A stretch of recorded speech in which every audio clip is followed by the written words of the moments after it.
Thank you, Mr. Chairman. Just on that point about Visa and Mastercard being successful businesses, I think you figured it out, haven't you? I mean, what's your profit margin, Ms. Kirkpatrick? It's circa 50%. Mr. Sheedy? Slightly higher.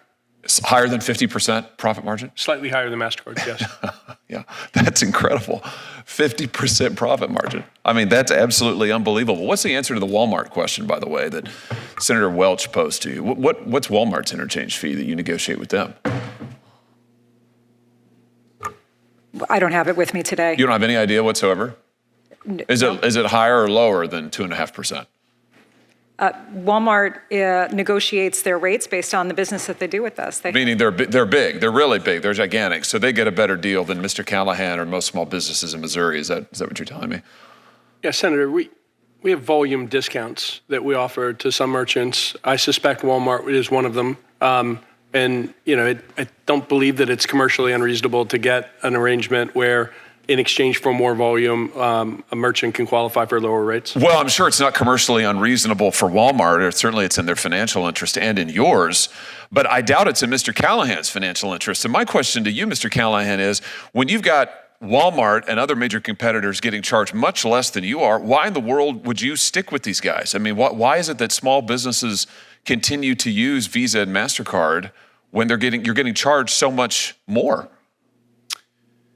It's in my opinion, it's a matter of convenience for the customer, and customers matter to our business. Maybe is it because that Visa and MasterCard are effectively monopolies? They control 80% of the market. Certainly part of the 80% of the market. I'm just having a hard time understanding, Mr. Sheedy and Ms. Kirkpatrick. You have a business model. You're making over 50% profit margin.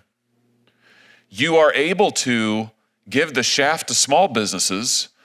Estimated cost to Missouri businesses from these fees is $1.5 billion. That's with a B, billion dollars a year. Why aren't all of these businesses running away from this model? Because they don't have a choice, because you control so much of the market. This is classic monopolistic behavior, and yet your testimony here today is you don't want any competition. You have 80% of the market, but you don't want any more competition. I'm having a hard time finding that position defensible, let alone sympathetic. I mean, it's unbelievable the amount of money that you're making. It's unbelievable what you're charging small businesses and consumers, and yet your testimony is, please, we can't possibly have any competition. I mean, let's talk about what you're doing to consumers who hold your cards. Last year, as I understand it, there were 726 million Visa and MasterCard credit cards issued in the United States. That's about 2 for every 1 person in the United States of America. Do either of you know how much debt is owed on your networks, Ms. Kirkpatrick?